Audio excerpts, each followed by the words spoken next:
Welcome to Based in Fact, a true crime podcast. We are your hosts, Lisa O'Brien and Kyle Evans, and this is episode 2, State of Delaware versus Thomas J. Capano, part 1.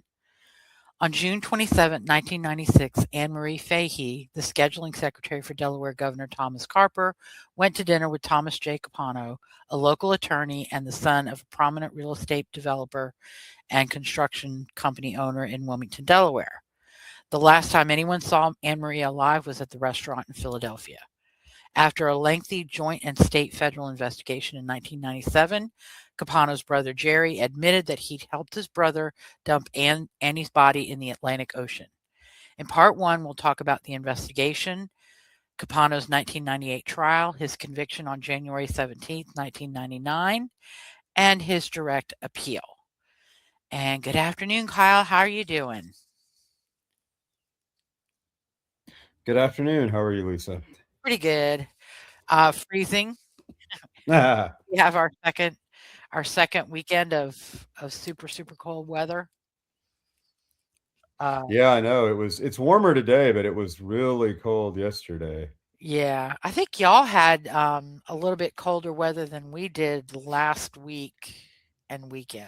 Yeah, we definitely did. We got down, rare for us. We were in the low teens. I think one morning I got up and it was 8 degrees, which is pretty cold for us, but Yes. it's a little bit better. It was actually colder yesterday too. I think it was like 12 in the yesterday, but it is warmed up today. I think we're in the 50s. So Well, finally most good. of the snow and Hopefully. ice is starting to melt except those places that are in the shade.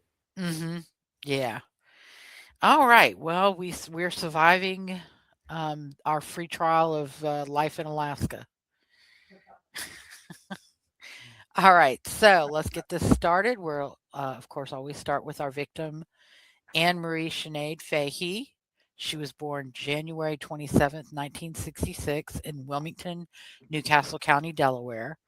Her parents were Robert Fahey, who was born in 1922 and died on March 24th, 1986, of leukemia, and Kathleen McGettigan Fahey, who was born in 1929 and died on March 16th, 1975, from lung cancer. She had 5 siblings. Kevin, born in 1954, he died in December 29th, 2017. Mark, born in 1956, he died on July 13th, 2004. Robert, born in 1958. Kathleen, born in 1960. And Brian, born in 1962. She attended Brandywine High School in Wilmington and graduated about 1984. She also attended Wesley College, which is a private liberal arts college in Dover, Delaware, and she graduated in 1991. She went on to Washington, D.C., where she had an internship, and then she became a receptionist for Congressman Thomas Carper.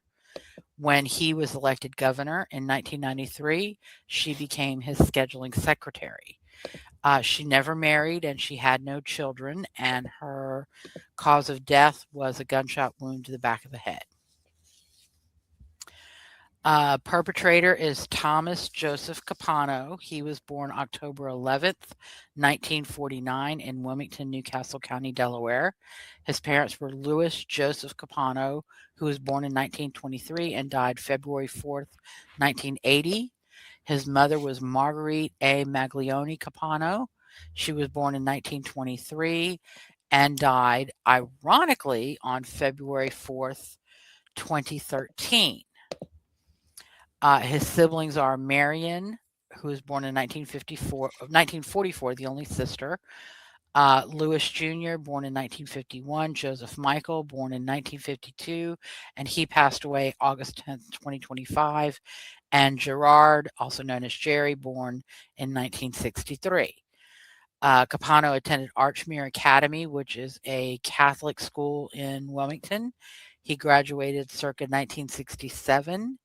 He then attended Boston College, where he graduated circa 1971, and then Boston College School of Law, where he graduated circa 1974.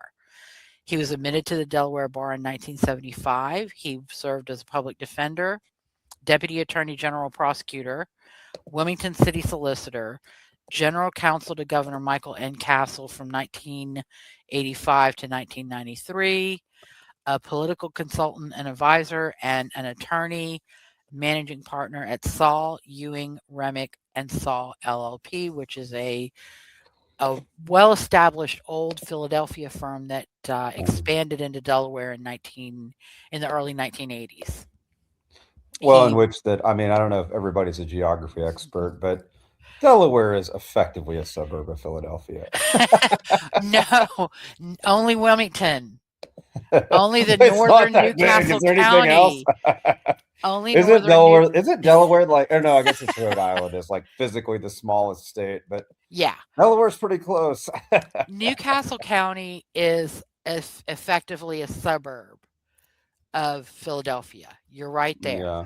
Sussex County in the south is effectively a suburb of various Maryland towns, including Salisbury and Baltimore. Dover in Kent County in the middle of the state is like the cheese and it stands alone. So, but yeah, I mean, yeah, when we were kids, I think the drive from south to north was maybe 3 hours. I have to ask my uncle about that because we used to drive from Delmar to Wilmington, Wilmington to Delmar during the summers when we spent summers there. By the way, Yeah. that's my parents are both from Delaware. My dad's from Newcastle. Oh, My mom's from Sussex.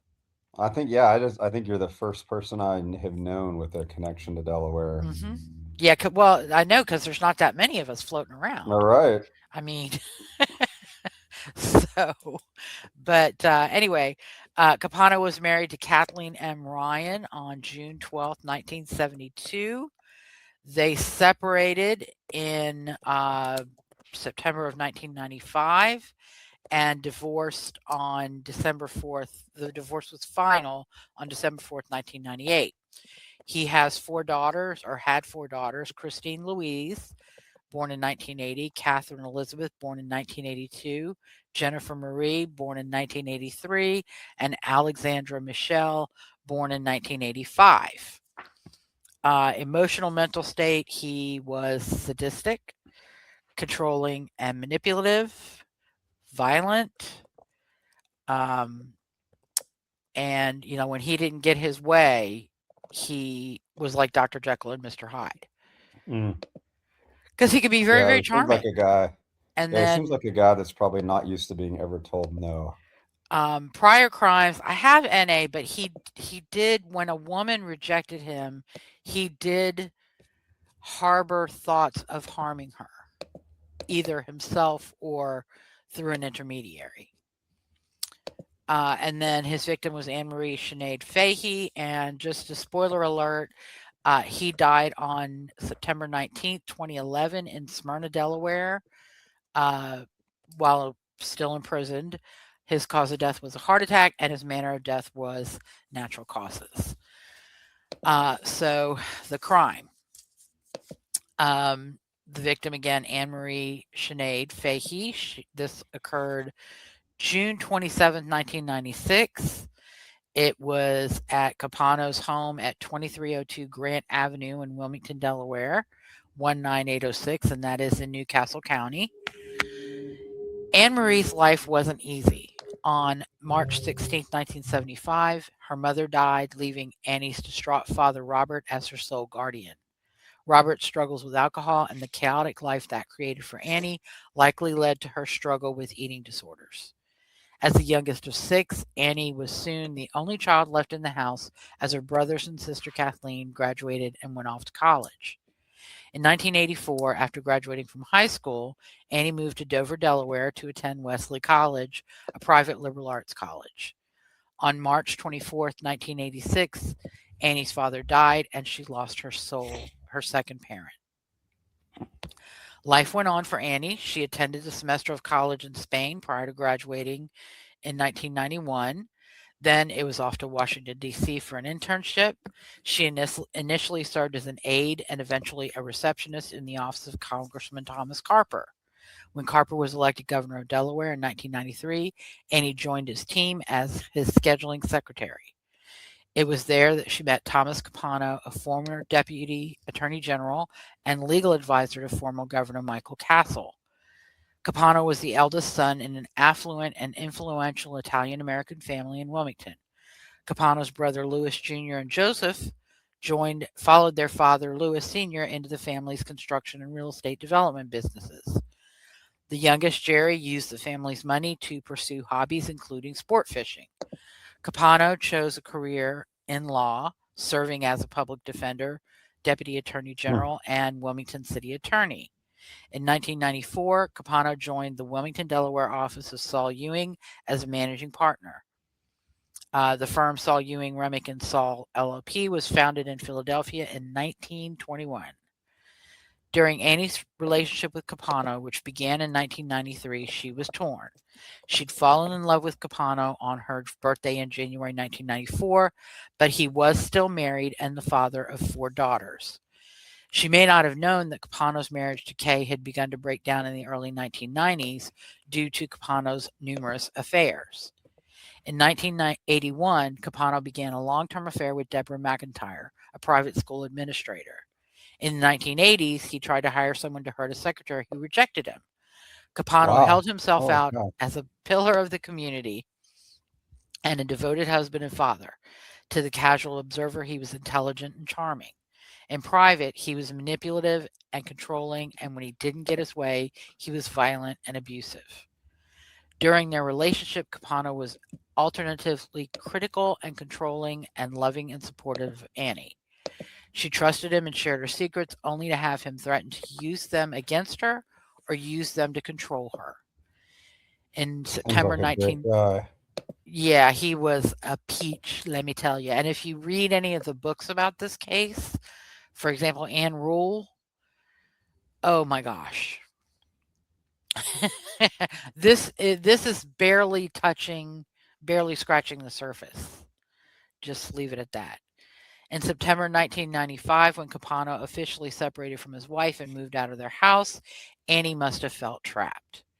It was around this time that Annie met investment banker Michael Scanlon, and after a rough start, she fell madly in love with him. He was supportive, cared about her, and was everything Capano wasn't. When Annie tried to end her relationship with Capano, he never took it well. He either manipulated her by threatening to harm himself or to reveal her secrets, including her eating disorders, to her family and friends. He stalked her. He tried to buy her love with fancy clothes, money for bills, and paying for her counseling to treat her eating disorder. Annie never wanted to see anyone hurt or unhappy and did her best to balance her 2 relationships without hurting anyone but herself. By the late spring of 1996, Annie began to stand up for herself and resolved to end the relationship with Capano because she loved Mike and she wanted to be with him. Capano went through the usual stages of any breakup: anger, attempted conciliation, and feigned acceptance. What Annie didn't know was that Capano had been telling his brothers that he'd been targeted by an extortionist who was threatening to harm him and or his daughters. Capano extracted promises of help from his brothers in the event that he had to, quote, defend himself. Capano convinced another girlfriend, Deborah McIntyre, to buy a gun for him on May 13, 1996, she bought a .22 caliber Beretta pistol. On Thursday, June 27, 1996, Annie left work for the last time. She'd taken Friday off and had plans for a dinner date with Mike at her brother's house on Saturday. She'd also agreed to go to dinner in Philadelphia at Ristorante Panorama with Capano that night. Waitstaff observed tension between the couple during dinner. It's probable that Capano was trying to convince Annie to give him another chance, and Annie continued to refuse him. It's no surprise that Capano's story about events that night evolved between initial interviews with police and his trial. Initially, Capano told investigators that he and Anne Marie stopped at his house briefly, and then he took her home, checked her faulty AC, dropped off some groceries, and left. He claimed to have stopped at a nearby gas station at 10 p.m. after he left Annie's apartment. At trial, he claimed that he and Annie returned to his house to watch TV and that McIntyre stopped by unannounced, armed with a gun. Distraught that Capano was with Annie, Debbie initially threatened to kill herself. During the commotion, he claimed that the gun discharged, accidentally shooting Annie in the back of the head. McIntyre has not only denied any knowledge or involvement in Annie's death, she has denied being with Capano at all on June 27, 1996. What likely happened and what was developed at trial is that Capano either convinced Annie to go back to the house on Grant Avenue or he took her there against her will. Because Annie was determined to end their relationship and she'd refused to be anything more than friends, Capano shot her with the gun McIntyre bought for him in May. Early Friday morning, Capano appeared at his estranged wife's house to pick up her Chevrolet Suburban. He left his Jeep Grand Cherokee there. Then Capano enlisted his brother Gerry to help dispose of Annie's body, which Capano placed in a recently purchased fishing cooler. Capano and Gerry loaded the cooler into the Suburban and drove to Stone Harbor, New Jersey, where they boarded Gerry's fishing boat, taking it 62 miles out into the Atlantic Ocean off the New Jersey coast. They dumped the cooler overboard, and when it didn't sink, they shot holes in it. And it alternated. Sometimes some accounts say Tom shot it, and some accounts say Gerry shot it. He had a gun on Sorry, board that he we used kind for of glossed shark over fishing. it, but both of them are seeing other people, but still each other. This sort of seems like kind of a volatile Well, relationship. she was trying to break off the relationship with him, and he just would not take, I don't want to see you for an answer.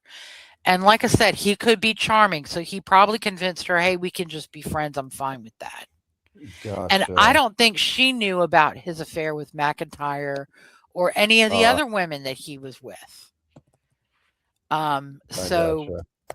and she believed she was, being a home wrecker when the reality is that his long-standing affair with McIntyre probably had more to do with the breakdown of his marriage because McIntyre was in their social circle with his wife. Ah, And again, I didn't go into it, but if you read any of the books about the case, the relationship between McIntyre and Capano was depraved. mm, I mean, he arranged for her to have sex with another man while he watched. mm. So, I mean, he's like I said, he was like Jekyll and Hyde. He had the public face and then he had the private persona. Got it. So, when the shooting holes in the cooler didn't cause it to sink, Capano opened the cooler, wrapped the boat's anchor around Annie's body, and dumped her body into the water. And Gerry saw a leg because he didn't watch the disposal of the body. He turned around and saw a leg going down. Gerry and Capano then returned to Wilmington to begin the cleanup at Capano's house. They disposed of a bloody wall-to-wall carpet and a love seat in a construction bin at one of Lewis's construction sites, then enlisted Lewis's help in the cover-up by having him request an early pickup on Monday, July 1st, 1996. The carpet was replaced, and in Capano's mind, no one could ever tie him to Annie's disappearance. On Saturday, June 29th, 1996, when Annie didn't show up at her brother's, Mike and her family went to her apartment at 1718 Washington Street in Wilmington. They convinced her landlord to let them in and found a level of untidiness that Annie would not have left. There were groceries with spoiled fruit on the counter, clothes and shoe boxes strewn around the bedroom, and Annie's bed was unmade. Annie's wallet with credit cards and cash had been left behind, and her keys were missing. Hmm. At around midnight, Kathleen found Annie's diary, which referenced a secret affair with TC, who she described as a jealous maniac. Kathleen also found letters to Annie from Capano. Now, initially, they thought TC was Thomas Carper, and there had been an accusation at some point of an affair. But eventually, when they found the letters from Capano on his stationery from his law firm, they realized Mm. that it was Capano. TC stood for Thomas Capano. So, Interesting. the investigation initially began with the Wilmington Police Department, but it eventually involved a U.S. attorney and the FBI. And partially because they knew Annie had gone to Philadelphia, and that's the last time anybody saw her alive. And so there was a potential for kidnapping, and there was a potential for a crime crossing state lines. So they, which theoretically, which in reality it did, because they took her body to New Jersey to get on the boat to dump it off the coast of New Jersey. So the investigator whose names I have seen in the documents are U.S. Attorney Colm F. Connolly, Special Agent Eric J. Alpert, Special Agent Kevin Shannon, and Wilmington Police Detective Robert E. Donovan. So there were many investigators. Again, these are the people whose names were recorded in the materials that I reviewed. But I'm sure if I were to reread And Never Let Her Go by Ann Rule, I would have a whole host of names, because this was a huge investigation, a joint state and federal investigation. And it actually was a very, Wilmington police were happy to have the FBI come in, because the FBI had resources and access to things that they could begin to even dream of at the time. Because again, this was 1996. There were no cameras, there were no Ring doorbell cameras, there were no Right. cameras Yeah. on street corners. Right. Um, if you were lucky, you might get a convenience store. You Yeah. might Or get the occasional stills. ATM or something. You might get bank ATM photos, but it wasn't as Yeah. It wasn't the widespread. same way it was today. Yeah. And there were no cell phones. Or if Right. there were cell phones, they were very expensive, and You weren't. They didn't have the same not everybody tracking. had Yeah. one. The GPS stuff. Yeah. Yeah. They All probably couldn't right. even be tracked. So I'm going to go through now. One of the reasons we're splitting this into two parts is because there were so many moving parts and information during the investigation that in and of itself is a section we usually gloss over in the case summary. But this is something I thought it was important to go ahead and detail what was uncovered during the investigation, to demonstrate why Capano became a suspect very early on.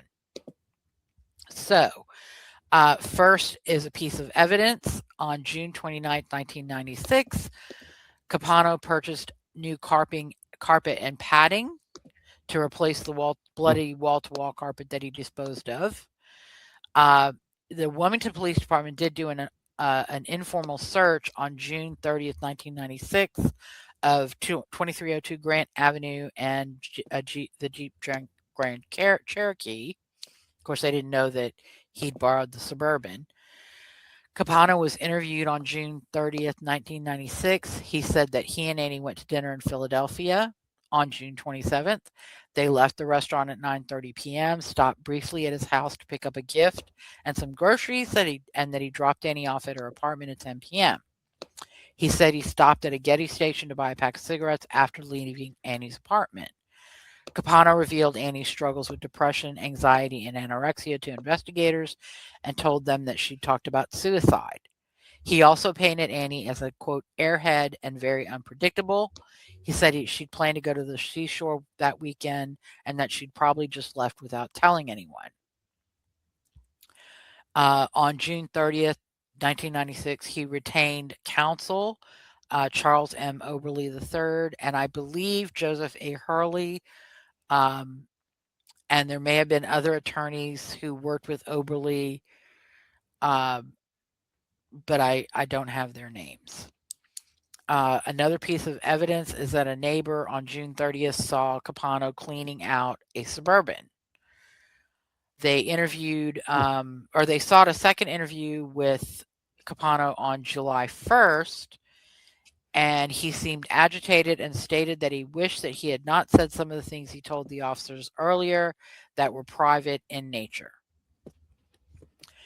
They interviewed probably early July, I don't have an exact date. Kim Hortzman, who was a friend of Annie's, she told investigators that Annie and Capano had had an affair for about 2 years. Annie tried to break off the relationship several times, but Capano was obsessed with her. He took back gifts he'd given her. When Kim had lunch with Capano, he told her how much he loved Annie and did not understand how she could date Scanlon. They also interviewed Lisa D'Amico, Annie's hairdresser, on July 2nd, 1996. Lisa told investigators that Capano scared Annie. They argued constantly, and Capano waited outside Annie's apartment, but she would not let him in. During a May hair appointment, Annie told her Capano recently went crazy and grabbed her. He told Annie she ruined his life because he left his wife for her and she had rejected him. Annie told Lisa that she planned to tell Capano that the relationship was over, but Annie was nervous and frightened that he might harm her. Annie told her that in May, Capano and Annie were sitting in Capano's car when Annie told him she wanted to end their affair. Capano screamed and yelled at her, calling Annie a slut and a bitch. He then grabbed her by the neck, and Annie jumped out of the car and ran into her apartment. Another piece of evidence: on July 5th or July 6th, Capano called his housekeeper and canceled her July 8th, 1996 visit to his house. Another piece of evidence is sometime between July 4th and July 6th, about a week after Annie's murder, a fisherman found a fishing cooler with a hole in the side floating in the Atlantic Ocean. And he recovered the cooler, took it home, patched up the hole or holes, and we'll talk about that later. Oh wow, that's Uh, crazy. But he didn't. Nobody just found the cooler. yeah. Interesting. Early July, Gerry sold his fishing boat without an anchor. On July 5th, Bill Clinton called Governor Carper and offered help from the FBI. On July 5th, Annie's apartment was formally searched. On July 8th, the FBI joined the investigation.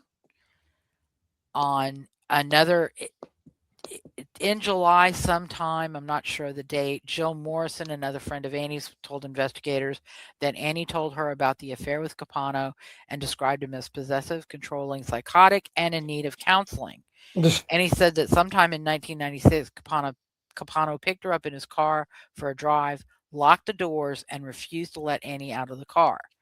Capano then drove to his house without Annie's consent, drove into the garage, and locked the garage doors, refusing to let Annie out of the garage until she listened to what he had to say about her attempts to dissolve their relationship. He's a peach. Oh, yeah. Another interview of another of Annie's friends in July, Frank told police that about 6 to 8 weeks before June 27th, Annie told him that Capano had climbed the fire escape, broke into her apartment, yelled and screamed at her in a rage, and taken back all of his gifts. Another interview in July of 1996 was the waitress who served Capano and Annie at Panorama, who identified Annie from her picture. The waitress said the gentleman ordered everything. She also told investigators that the two did not look very happy and that Annie looked solemn and had a forced smile whenever she approached the table. Neither touched much of their dinner, and they did not appear to have much of a conversation. The gentleman also had Annie sign his credit card, which in the back of my mind, I think he was going to try and accuse Annie of stealing his credit card and using it. Because I mean, he was a slimy bastard. Seems I'm like just it. going to put it out there now. He was a slimy bastard. And we'll see a little bit more about that during the trial. On July 24th, 1996, a letter was sent by Robert Fahey to Capano seeking Capano's cooperation and help in locating Annie. Now, the case right now, the feds have come in and there's an investigation kind of led by the federal government with help from the Wilmington police. So the jurisdiction, the venue for this matter right now is the United States District Court for the District of Delaware. So search warrants, grand jury, everything is going to go through the federal system at this point. And so search warrants were issued in 4 cases. 3 of them were in July, and 1 of them was in August. The U.S. Attorney's Office joined the investigation on July 25th, 1996. On July 25th, 1996, Capano balked at efforts by investigators to ask him personal questions about matters not related to Annie. Another piece of evidence, on June 28th, 1996, they found out that on June 29th, actually, I have the 28th, but it was the 29th, Capano had purchased a new carpet at Airbase Carpet Mart. That was through an interview with Airbase Carpet Mart, right, I think through credit card transactions, and then an interview at Carpet Mart. Another update, a federal grand jury kidnapping investigation began in later July 1996. Also in late July, they interviewed Capano's housekeeper, Ruth Boylan, who told investigators that she last cleaned Capano's house on June 24th. She was scheduled to return on July 8th, but on the 5th or 6th, Capano called and canceled. She next cleaned the house on July 22nd and noticed a rug and 2 new chairs in the den or great room. The wall-to-wall carpet and sofa that had been there on her last visit were gone. They're gone. They also interviewed Shaw Taylor, who reported the July 1st, 1996 early pickup of the bin at the Capano construction site on Concord Pike. Another late July interview was with Steve Wright, who advised that Gerry, the Getty station that Capano claimed to have visited at 10 o'clock, closed at 9:30 p.m. on June 27th. Ruh-roh. So it's impossible for him to have stopped at that Getty station. Yeah, it's always the cover up, right? It's they start lying, and that's when it all starts to unravel. Yeah. Another bit of information they uncovered in late July was that Capano had made credit card purchase from Happy Harry's on June 30th, 1996. And when they interviewed the manager, he said that Capano had asked them about blood remover. Also in late July, they interviewed Kay Capano, and she said that Capano had surprised her when he showed up at 7 a.m. on June 28th to borrow her Suburban. On July 29th, Capano was identified as a suspect in a criminal investigation by state prosecutor Stephen M. Walther. I guess that was like a statement to the press. Another interview on July 29th, 1996 was with Annie's psychologist, Michelle Sullivan, who was the last person to see her in Wilmington. Annie left work, had a counseling session with Sullivan, and then went to Philadelphia with Capano. Sullivan told investigators that Annie said Capano stalked her and that she was frightened of him. Sullivan was working with Annie to end the relationship. Sullivan believed the only reason Annie would have gone to the restaurant in Philadelphia for dinner on June 27th would be to break off that relationship. Sullivan also found the waitress's description of the setting and circumstances during that dinner to be consistent with her belief that Annie was trying to end the relationship with Capano. Annie's intent to end the relationship and the restaurant scene at Panorama also corroborated that. Sullivan did not believe that Annie would have willingly gone to Capano's house that night. She said that Annie was not suicidal and was looking forward to the future. On June 30th, 3 search warrants were issued. 96-91M, a Jeep for the Jeep Grand Cherokee, 96-92M for the Chevrolet Suburban, and 9693M for 2302 Grant Avenue. Those were issued by the magistrate.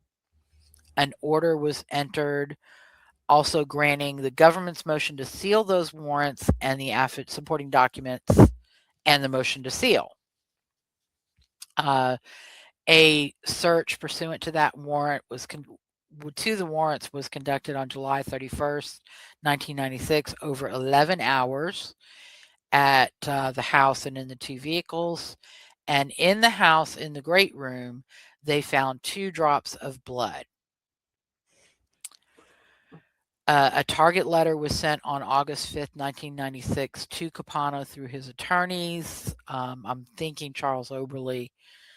A request to inspect warrants was uh, filed or sent by the News Journal on August 7th, seeking to inspect the warrants, supporting affidavits or testimony, and the returns. Disclosure was made on August 8th, 1996, of the News Journal's request. Uh, that was provided to Capano so that he knew through his counsel that the media was seeking to review the warrants. The government on August 9th filed a motion to unseal the motion to seal and order, but requested that the warrants, affidavits, and returns remain sealed.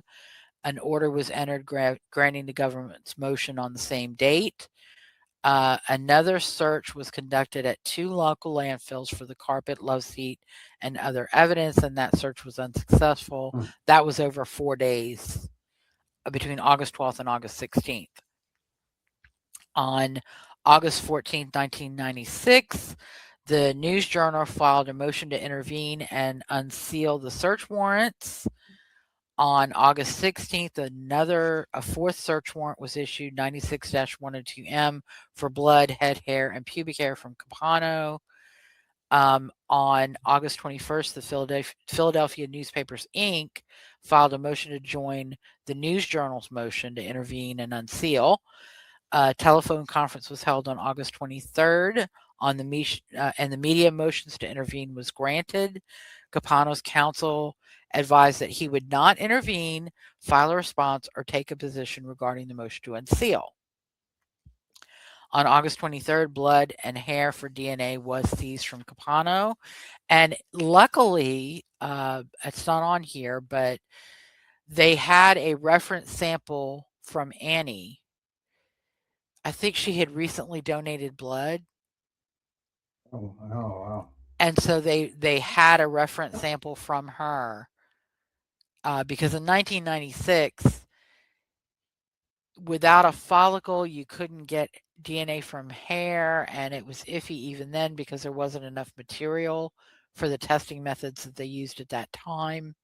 Yeah, that makes sense. So having blood was the optimal Right. medium. Federal grand jury was impaneled had been impaneled, and on August 29th, 1996, Louis Capano and 5 others testified.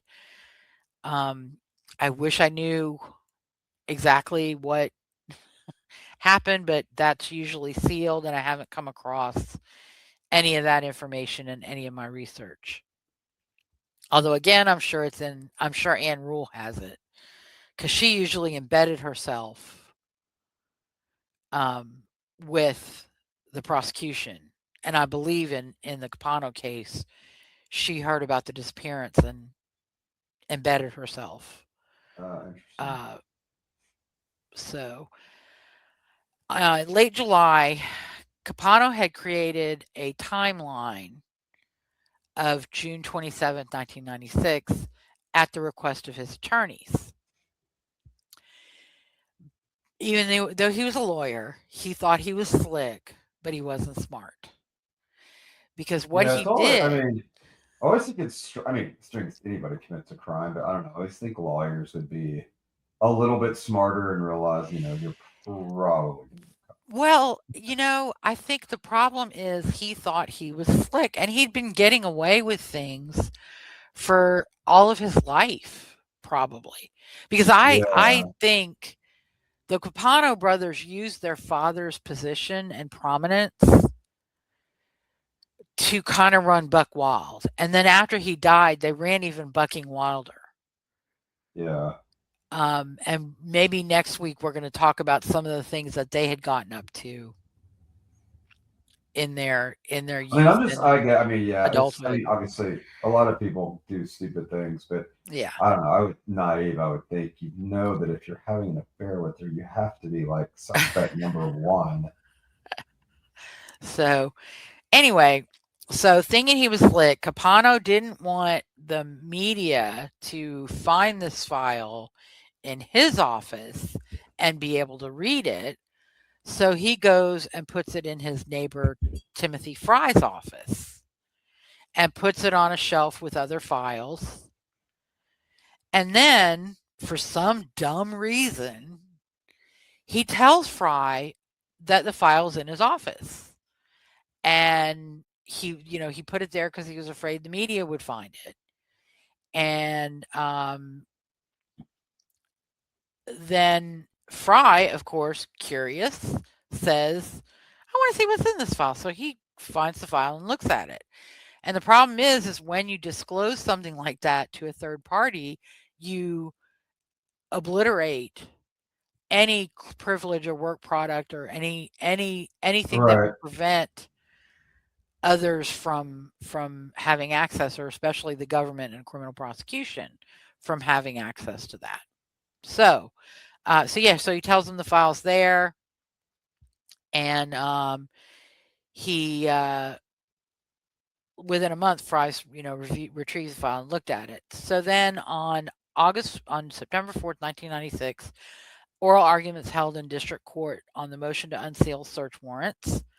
A report and recommendation was issued on October 11th, 1996, denying the motion to unseal. Another motion to unseal was filed on October 29th by the government, which sought to unseal the warrants and the supporting documents and returns because the government's reasons for wanting them to remain sealed no longer existed. A hearing was held on October 30th, 1996 on Capano's motion to seal, his motion to produce, and the government's motion to unseal, because he was asking the government to produce the warrants to him. On November 1st, 1996, an order granted the motion to unseal with some redactions ordered, probably to protect witness names. And on November 4th, a grand jury subpoena was issued for the file in Fry's office at Saul Ewing. On November the 4th, that same date, the file was seized from Fry's office. It was placed under seal until it could be reviewed to determine whether it contained privileged material regarding clients of Saul Ewing. On November 5th, the contents of the file were reviewed and was determined that no information pertaining to Saul Ewing clients was contained in the file. It was further determined that documents in the file were not privileged, and the file was then delivered to Connolly. And that's called a Chinese wall. So somebody who has no access to the Capano case, but she gets this one file, and then she determines whether it's privileged or not, or whether it contains client information. And then Oh yeah, once she like makes that. her determination, and then she'll have nothing to do with the Capano file. God. I've had that in a couple of Just times yeah. where, and we used to do it in the old days. We used to actually put a piece of paper on a file that listed people that could not open that drawer.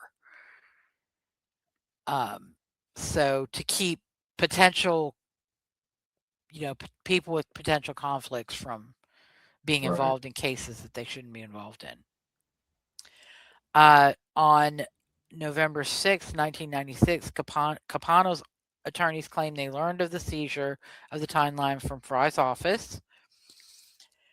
And then they sent a letter on November 12th, 1996 to the U.S. Attorney advising that the file seized from Fry's office contained privileged information.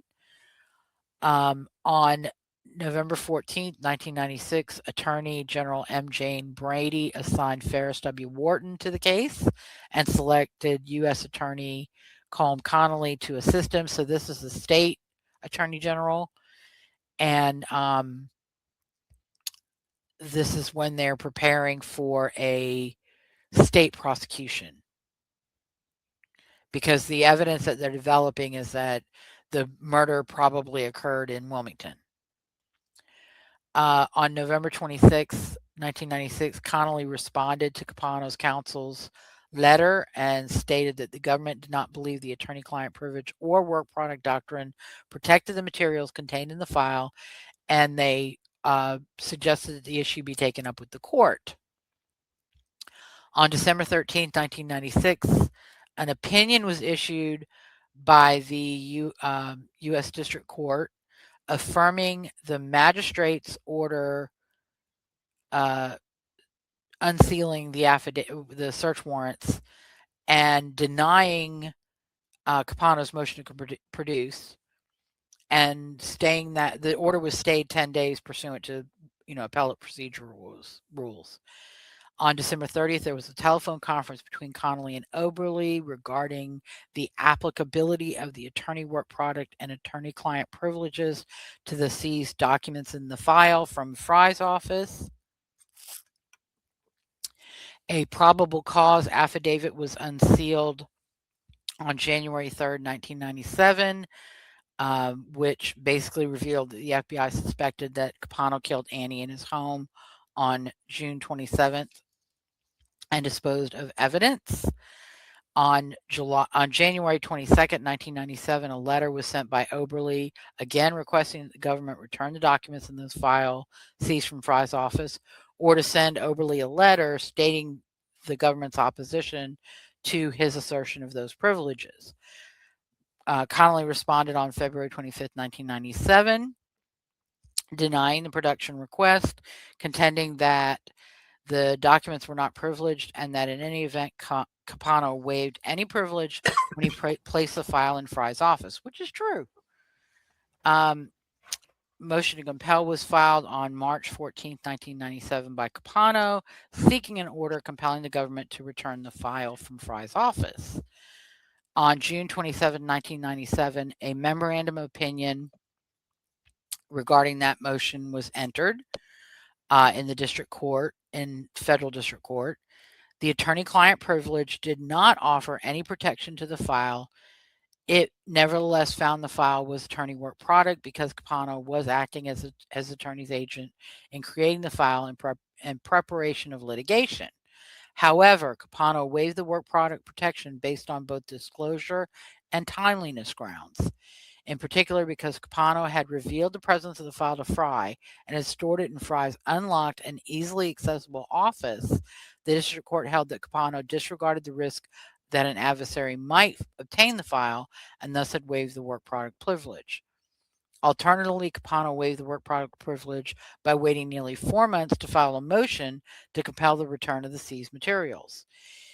And in a footnote, the court stated even if Capano did not waive the attorney work product protection of the file, the United States had demonstrated sufficient cause to overcome this protection. Notice of appeal was filed in the Third Circuit Court of Appeal on July 7, 1997. These are, there's court machinations in the background, and the investigation continues. And in interviews, in an interview on September 4th, 1997, investigators learned that Capano had asked someone to hurt a secretary who rejected him in the 1980s. A search warrant was issued on. Yeah, I know. He was horrible. He's got quite the record. Yeah. Search warrant was issued on September 4th, 1997 to seize email and voicemail seized from Capano's office. There was a raid on October 8th, 1997. After an undercover operation, Gerry's home is raided, resulting in seizure of 2 grams of cocaine, marijuana, and 21 weapons. And apparently, Gerry had a drug history, and he became the target of a sting operation in the background. And that culminated in this raid, which gave them leverage over Gerry. Gerry was arrested on October 8th and eventually charged on charges of possession of weapons by a drug user. He was interviewed on November 7th, 1997, November 8th, 1997. And that is when he told investigators about helping Capano dump a body in the Atlantic Ocean on June 28, 1996, and disposing of a bloodstained sofa and carpet at a Capano construction site. And part of this was that it came out in the trial. During the interview with Gerry, he's facing these charges and he's in an interview with his attorney, and he's told they want him to take a lie detector test. And I think he and Lewis had both initially been lying to investigators when they were interviewed. But now it's like, the rubber met the road, and now if he's going to take a lie detector test, he needs to tell the truth. Right. And so he opted to go ahead and tell the truth. They also, with Gerry's statement about the construction site and the fact that they knew Lewis had requested an early dump for the bin, they interviewed Lewis on November 10th, and he admitted to seeing the sofa on July 1st and requesting an early pickup of the bin. He also admitted that Capano told him he dumped some of Annie's belongings in the bin, and he admitted that Gerry had confessed about dumping the body, in his role in the crime in 1996. On November 12th, 1997, Lewis and Gerry testified before a state grand jury. On the 12th of 1997, Capano was charged with first-degree murder by the state of Delaware. A report was also issued on the 12th. Or no, actually, investigators learned on the 12th as well that Capano might attempt to flee the country. And he was arrested on November 12th, 1997 by FBI. He was on I-95 driving Joseph and Joseph's wife to Philadelphia International Airport. Capano was arraigned on November 12th, and was held on state murder charge at Gander Hill without bail, which is a prison in Wilmington. On the 13th of November, and Colm Connolly refers to this as divine intervention, the fisherman who found the cooler sees a news story about the Capano case with someone else who convinces him to turn the cooler into the FBI. Oh, wow. That's crazy. Because it's probably evidence in the case. So, and Colm Connolly refers to that as a divine intervention. Wow. Because the cooler is one of the strongest pieces of evidence because finding the cooler, there was a barcode that they were able to use to track the purchase of the cooler to Capano. Of course, yeah, makes sense. So, which I didn't include that particular bit, but that is one of the reasons, the divine intervention, because with the cooler, the physical cooler, they tracked it to Capano.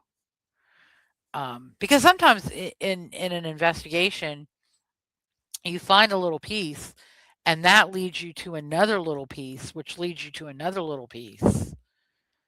So you have to put all these pieces of puzzle together. On, like I said, November 14th, Ferris Wharton was appointed by Attorney General M. Jane Brandy to prosecute the case on behalf of the state of Delaware. She also appointed Colm Connolly, which I should have included because I believe the appointments occurred at the same time. Because he was the U.S. attorney who had handled the grand jury investigation and much of the investigation up to that point. On November 20th, 1997, Capano waived preliminary hearing. On the 21st of November, he was suspended from the practice of law on an interim basis by the state of Delaware. He was indicted on first-degree murder charges by a Newcastle County grand jury on December 22nd. Judge Honorable William Swain Lee was appointed on December 23rd, 1997. And then on On March 14th, 1997, Capano filed a motion for return of privileged documents seeking return of the Fry file. A memorandum of opinion was issued by the district court because he filed it in federal court on June 27th, 1997. And the court found the attorney-client privilege did not apply. The file was work product because the defendant acted as his attorney's agent in creating the file in preparation of litigation. I must have duplicated this. I'm sorry. I think I duplicated this. I'm sorry. This is in the wrong place. Okay. Anyway, I went through this. It wasn't work product because he put it in somebody's unlocked and accessible office. Okay, so pre-trial, the case is in the Superior Court for the state of Delaware and in for Newcastle County. The docket number is 97-110720. Honorable William Swain Lee is the judge.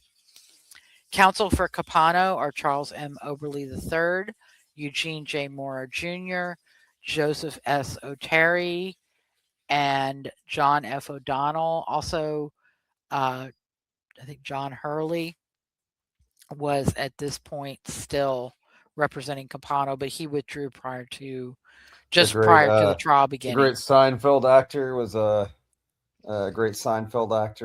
John O'Hurley, yeah. And then the state, Ferris Wharton and Colm Connolly was a special prosecutor. And that's another thing that's interesting. In any state, the state attorney general office can appoint special prosecutors or special attorney general. My firm is serving on a couple cases for the state of Louisiana as special attorney generals or special assistant attorney generals. So it's very interesting. Capano pled not guilty on January 8th, 1998. He made a bail request on that same date. A bail hearing was held between late January, early February. McIntyre and Joan Capano described Capano's possession of a gun and efforts to dispose of incriminating evidence. Lewis and Gerry testified. Lewis said that Capano said he threw away a gun a few days after Fahey vanished, but said the gun had never been fired. On February 4th, 1998, McIntyre, who'd initially lied about a relationship with Capano and the gun, was linked to the gun purchased on May 13th, 1996. She tells the FBI that she threw the weapon away before Annie disappeared and only told Capano about buying or disposing of the weapon. So she lied, as we'll see later. Phone records, bank photos, and a receipt for gas and a fishing cooler all corroborate Gerry's story. An order is entered on February 6, 1998, where the judge denied Capano's bail request. Another order on February 10th, 1998 set the trial for October 6th, 1998. Oral argument was held in the Third Circuit on Capano's appeal regarding the denial of his motion to compel the return of the file seized from Fry's office on February 11th. On February 27th, McIntyre was interviewed and told prosecutors that she bought a pistol for Capano and gave it to him.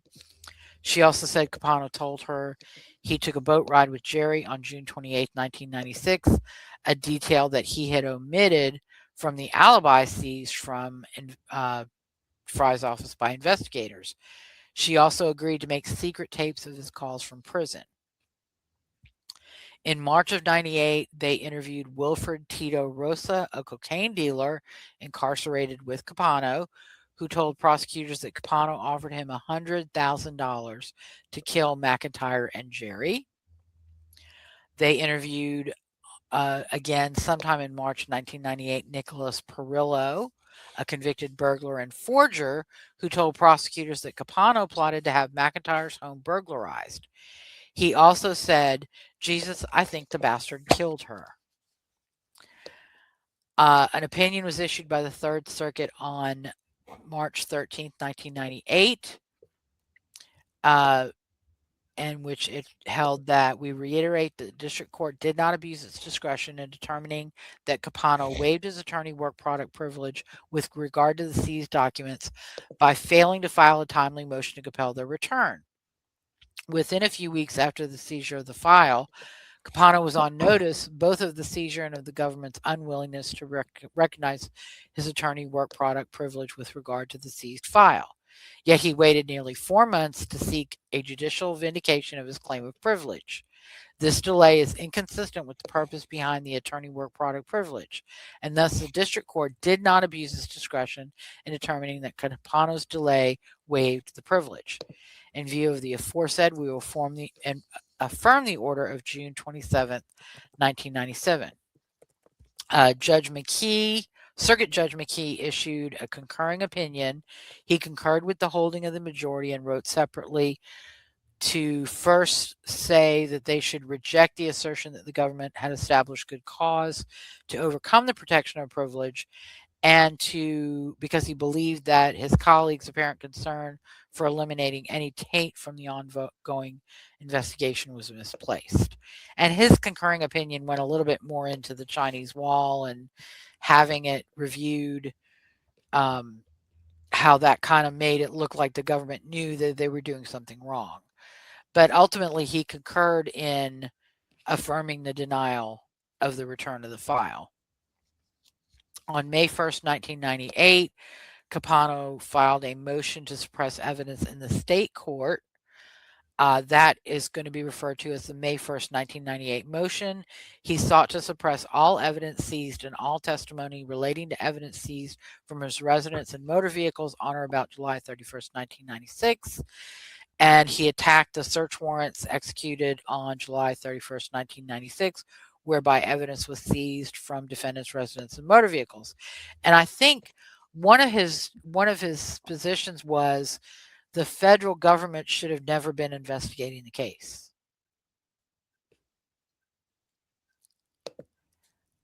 Even though, he and Annie were in Philadelphia, they returned to Wilmington, and they had evidence that her body was dumped off the coast of New Jersey. But the federal government should have been involved. It should have been just the state. Of course, I think, because the state, like I said, would not have had the access to resources that the FBI had. He also filed, and sometime in May 1998, but not timely, he filed, and I'm just going to read the title of this motion because it tells you everything you need to know about the motion. Motion of defendant Thomas J. Capano to suppress evidence derived from abuse of the federal grand jury and investigative process for a hearing pursuant to Franks v. Delaware, for a hearing to determine the evidence which the state intends to use at trial, which was obtained directly or derivatively from the abuse of the federal grand jury process in the case, and to disqualify Colm Connolly, Assistant United States Attorney, from further participation in the case. Let me tell you, Tom Capano did not like Colm Connolly, which is interesting because they went to the same school. I mean, they went at different times because Colm Connolly, I believe, is my age. Born in the 1960s. He was Annie's age as well. And so, Capano was a couple generations before him. Right. Or several decades before 49. Yeah. But, it's funny. He just despised Colm Connolly, which we'll hear more about during trial as well. On June 8, 1998, Joseph S. O'Terry, an attorney from Boston, joined the defense team and muscled his way in and became the lead attorney. On June 18, 1998, an order was issued by the Chancery Court in Delaware declaring Annie dead. On June 23, 1998, Annie's siblings, led by Kathleen, Robert, Kevin, Mark, and Brian all filed a wrongful death suit against um, Capano and his brothers. And then on July 15th, 1998, another motion was filed. And again, I'll just read you the entire title, and that'll tell you everything you need to know. Motion to suppress evidence seized during searches of his Jeep Cherokee, his Chevrolet Suburban, and his residence at 2302 Grant Avenue, Wilmington, Delaware, pursuant to federal search warrants on July 31st, 1996.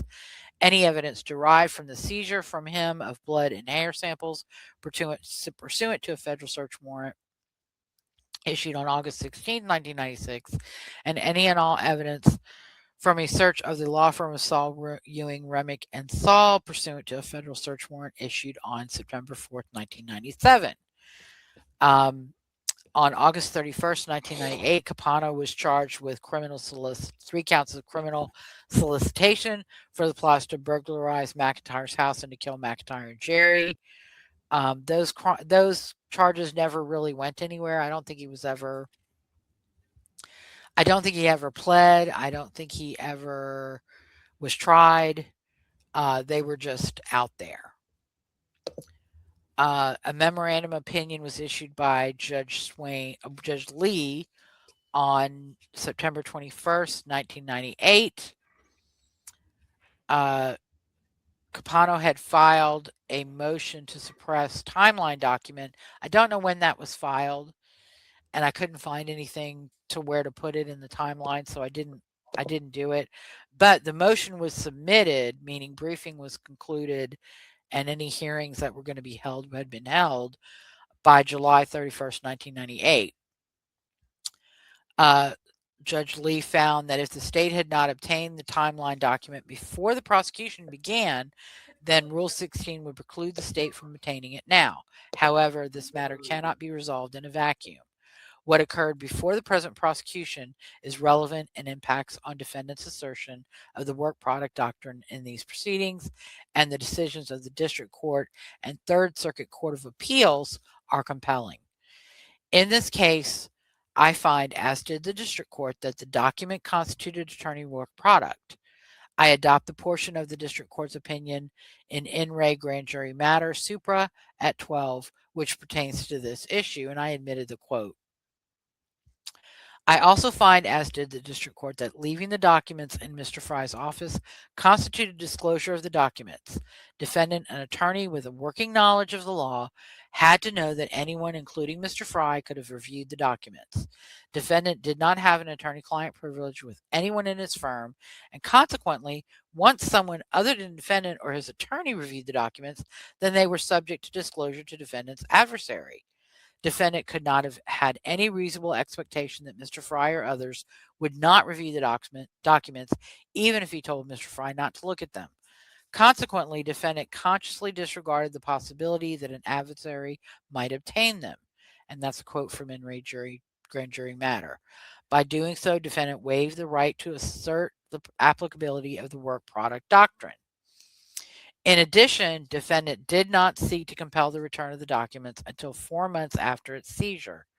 In effecting such a delay, defendant waived his rights to protection of the work product doctrine. And again, he references the grand jury matter and United States versus De La Hara.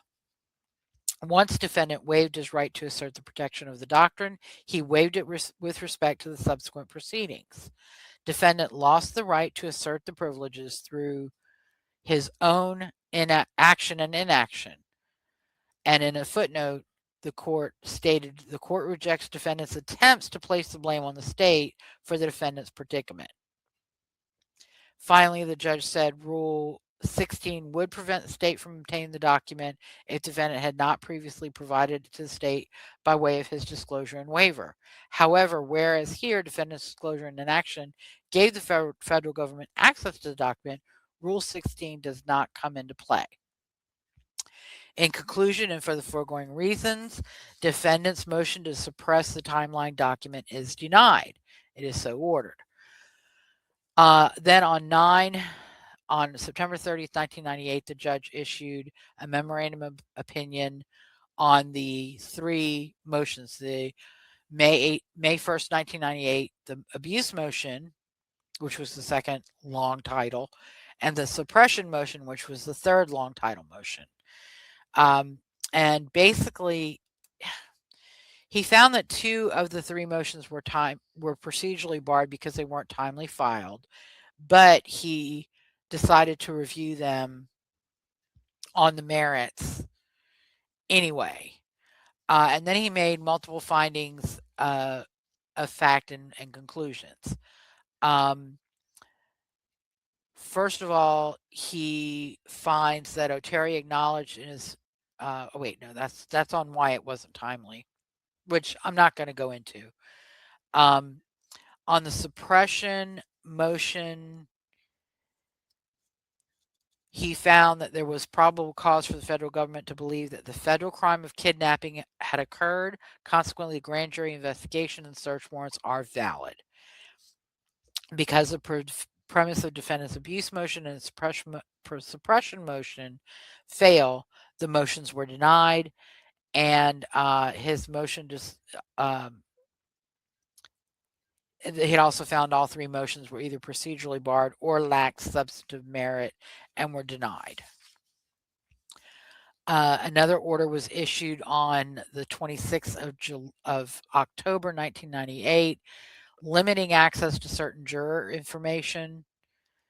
And Gannett Company Inc. appealed that, or filed an interlocutory and an appeal of right, and an order was issued on November 16, 1998, basically um,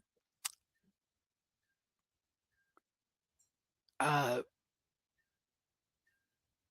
denying the interlocutory appeal, but letting the direct appeal proceed. So the trial, and I know we're well, no, we're not too bad. Again, the venue is Superior Court for the state of Delaware in and for Newcastle County, same docket number 97-11-0720. Honorable William Swain Lee is the judge. Counsel for the state is Ferris Wharton and Assistant U.S. Attorney Colm F. Connolly by appointment. Counsel for the accused are Joseph S. O'Terry, Charles Oberly, Eugene Moore Jr., and John F. O'Donnell. John Hurley has withdrawn. Basically, he years later, after Capano died, said he realized Capano was guilty, and in his conscience, he could not Couldn't represent him. That's actually nice to hear a defense attorney say that. I mean, sometimes I think they all have their suspicions, but Mm-hmm. it's nice when they actually know somebody's guilty that are like, I can't, Yeah. morally represent you. Yeah. Or at least try to get you off. It's like one thing to make sure your rights are protected. Yeah. Well, I think the other part of the problem was, and again, I'll probably go into it a little bit more because the interview occurred after Capano's death. Part of the problem was this was on the eve of trial. Capano then changes his story and wants his attorneys to pursue the quote accident theory. And I think that was when Hurley realized he was likely guilty of murder. So, but we'll go into that a little bit more on part 2. Okay, so on October 6th or around there, Capano's defense requests that the case be tried in another state. In denying the change of venue motion, Judge Lee noted if the atmosphere created by media coverage has become so pervasive that it is impossible to obtain an appropriate number of qualified jurors and alternates, that will become apparent at the time of jury selection. They hadn't even started jury selection. And I've seen this also suggested with other cases like the West Memphis 3. A lot of the legal scholars on the internet say they should have been tried someplace other than Arkansas. And I think I've seen it in a couple other cases, although the names of the cases don't really come to mind right now. It's never going to happen. The most you might get is if the federal government wants to handle the prosecution, if there's a federal interest. And I've seen murder cases where the defendant's counsel tries to move it into federal court because they think they'll get a better shot there. But it's never going to happen. A criminal case in one state is never going to be transferred to another state. And there's a myriad of reasons why that wouldn't happen. And I work with a former Orleans parish prosecutor, and I'm hoping that he'll be interested in coming on the show at some point because he likes podcasts. And Nice. we could talk about that because I think that would be an excellent topic for him to talk about. All right. So, jury selection was conducted roughly, and this is just my guess, between October 6th and October 25th, 1998. And trial would have been held probably Monday through Friday. So I didn't look at a calendar for 98 to see what dates fell where. Okay, so another little bit different because usually we just we talk about most of the evidence that's admitted at the trial. I talk about it during the summary, and so there's no reason to really repeat it. But I think in this case, because it's highly circumstantial, I want to lay out all of the circumstances that went into the trial. So we're going to do a little bit more in depth on the trial than we usually do. Opening statements began on October 26, 1998. The state basically in their opening said that Annie was killed on June 27, 1996 in Wilmington by Capano because she rejected him and started a new relationship. Capano's counsel in opening O'Terry admitted that Capano dumped Annie's body at sea, but claimed her death was a tragic accident. The prosecution case began on October 26, 1998, and ran through December 2nd, 1998. Psychiatrist Neil S. Kay testified that Annie was afraid of Capano and was ending their relationship. Prosecutor Robert E. Donovan testified that Capano lied when first asked about Annie's death, saying that he thought she was with friends, and when he dumped her body, knew he dumped her body in the Atlantic on June 28th. Psychologist Michelle Sullivan testified that Annie didn't like hurting people and was vulnerable to Capano's manipulation. Sorry. Delaware State Police Corporal Siobhan Sullivan testified that Annie told her Capano was stalking her but refused help. Gerry testified that he helped dump Annie's body. On cross-examination, O'Terry accused Gerry of leaving messages for his mother, threatening a lie to put his brother in prison for life. Gerry admitted to drug and alcohol abuse. Lewis testified that he tried to talk Capano into telling authorities about Annie's death and disposing of her body, but Capano refused. McIntyre testified that Capano drove her to Miller's Gun Center on May 13, 1996, and she bought a .22 caliber Beretta for him. McIntyre testified that Capano told her he needed the gun as protection against an extortionist.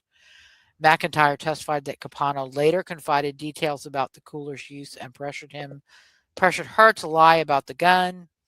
McIntyre testified that Capano knew about Annie's relationship with Michael Scanlon and was jealous. She testified she gave the gun to him and never saw it again. She admitted lying about the case several times to protect herself and Capano, and that included perjury at the grand jury. She It's admitted to funny, this having guy, I mean, for being an attorney, I mean, it's like, how many people does he want to involve in his conspiracy? I mean, it's he just like he's got his brother, he's got yeah, his girlfriend. It's like, who else are we going to add? well, I think he'd be more clever to be like, hey, you're going to do it. You got to kind of do it by yourself. yeah. But again, he thinks he's slick. Yeah. And he thinks he's in control and he can manipulate people.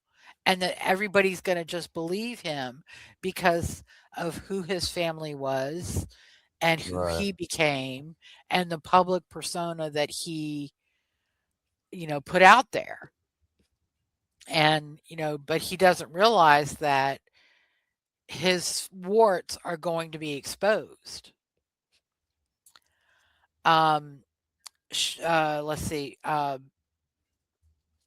McIntyre admitted to having sex with Keith R. Brady, who was a former chief deputy attorney general, while Capano watched. On cross examination, Moore accused McIntyre of shooting and killing Annie, which she vehemently denied. During rebuttal, McIntyre denied Capano's claims and said she was not at his house that night. Susan Loth, another girlfriend of Capano, she may have been his girlfriend at the time of the trial as well, testified that Capano asked her to spread the rumor that McIntyre killed Annie. The prosecution presented evidence that Annie sought to end her romantic involvement with Capano in early January or February of 1996. The prosecution presented testimony regarding Capano's controlling and manipulative treatment of Annie and other girlfriends. The prosecution presented testimony regarding Capano's obsessive behavior toward Annie, including stalking and harassing her after he left his wife in September 1995. The prosecution presented testimony regarding the two bloodstains found in Capano's great room, both of which matched Annie's DNA profile. One of those matches was with a 1 in 11,000 random match probability. The prosecution presented evidence of premeditation, including that Capano borrowed $8,000 from Gerry in February 1996 under the pretext of an extortion protection. Capano's extortionist stories to Gerry and McIntyre. Capano bought a 162 quart marine cooler on April 20th, 1996. Capano also bought a lock and chain that were used to secure the lid of the cooler. Capano directed McIntyre to buy the pistol for him on May 13, 1996, claiming it was for self-defense due to alleged threats from extortionists. The prosecution presented substantial evidence of planning and consciousness of guilt based on Capano's post-offense conduct, including that Capano concealed Annie's death when he lied to investigators and disposed of her body and other physical evidence within a short time span after Annie's murder. The prosecution, as the last act of their case in chief, displayed the cooler Capano used to dump Annie's body, then rested. And I remember reading about that. That was like an aha moment for some of the jury. Because as it turns out, Annie was tall. She was like 5'10", 5'9", 5'10". And her body would not fit in the cooler at 5'9" or 5'10". So they began to wonder how Capano made the body fit. Oh. I know. It's kind of, yeah. But, well, and we'll talk about that because after Capano's death, the Delaware paper did a, kind of an in-depth story and talked to many of the players. So, okay, the defense case.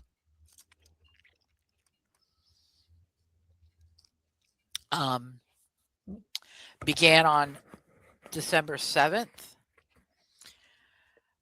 First opened up with Capano threatening to fire his legal team, but then agreeing to talk to them. The following day, he agreed to keep them. They called Robert Donovan and FBI agent Eric Alpert, who detailed McIntyre's conflicting stories. They called Dr. Carol A. Tavani, who testified that Gerry suffered from a mental condition called confabulation, which causes him to fabricate memories. On cross-examination, prosecutors attacked Dr. Tavani for diagnosing Gerry without ever interviewing him. Capano took the stand on December 16th, 1998, and he was on the stand for several days, so we're going to go through kind of highlights and lowlights of that. On the first day he took the stand, he testified, painting himself as a family man and public servant. On the 17th, he testified that McIntyre pursued him and bought the gun for herself. He testified that he and Annie flirted from the moment they met and eventually became lovers. On the 21st, he testified that he was present when Annie died at around 11:35 p.m. on June 27, 1998. He testified that after dinner, he took Annie back to her apartment and they dropped off groceries he bought for her, then drove to his house to watch television. He testified that McIntyre called and he told her she couldn't come over that night.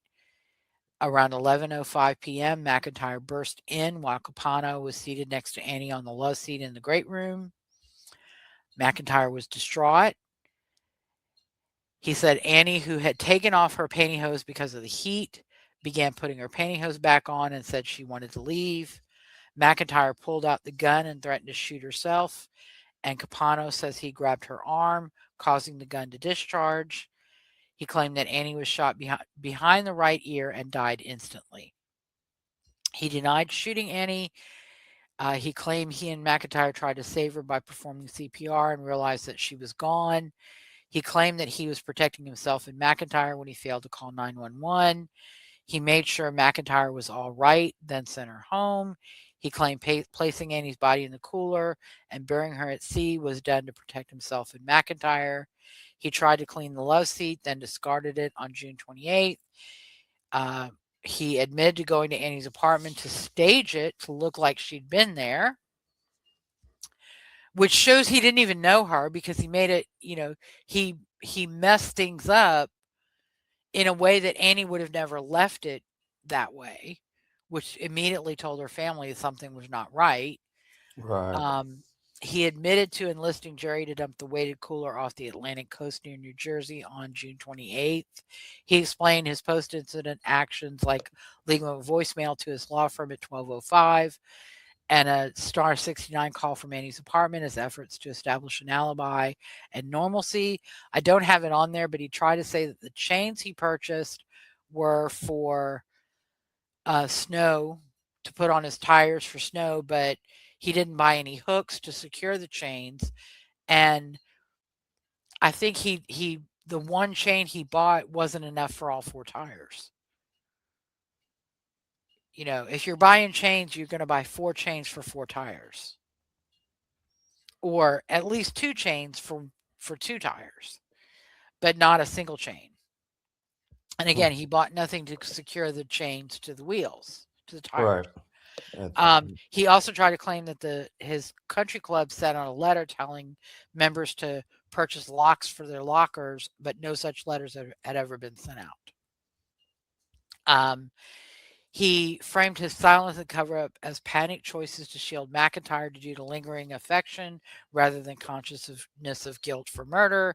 He portrayed his relationship with Annie as a supportive relationship, evidenced by affectionate emails and an $8,000 loan for her therapy. He denied any rejected love or motive. On December 29th, 1998, cross-examination began, and Connolly accused Capano of basing Annie's slaying on a 1976 murder that Capano prosecuted when he was a deputy attorney general, which Capano denied. And in that case, the body was dumped in a river and caught up on sluice gates, so the body was eventually found.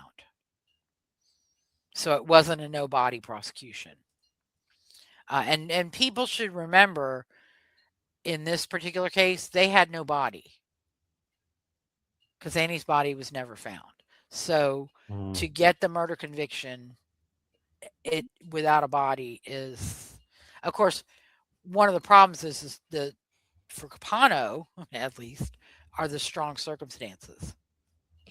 On December 30th, 1998, Capano became flustered and quarrelsome under Connolly's questioning.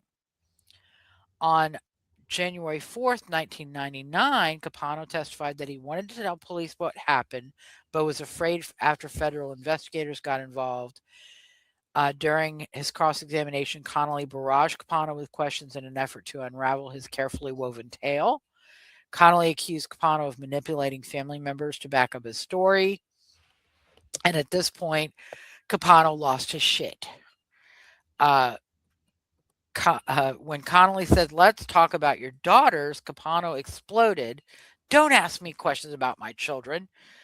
Capano then flew into a rage, calling Connolly a heartless, gutless, soulless disgrace of a human being. Capano was then ejected from the courtroom. As Capano was escorted out, he screamed, "He's a liar," at Connolly. On January 5th, 1999, Capano concluded his testimony, and then Kimberly Lee Johnson testified that she saw a sobbing McIntyre stumble out of her car and rush into her home around the time Annie was killed. And Capano's brother-in-law, L. Vincent Ramuno, testified that Capano told him he wanted to talk to police but couldn't because it would involve someone else.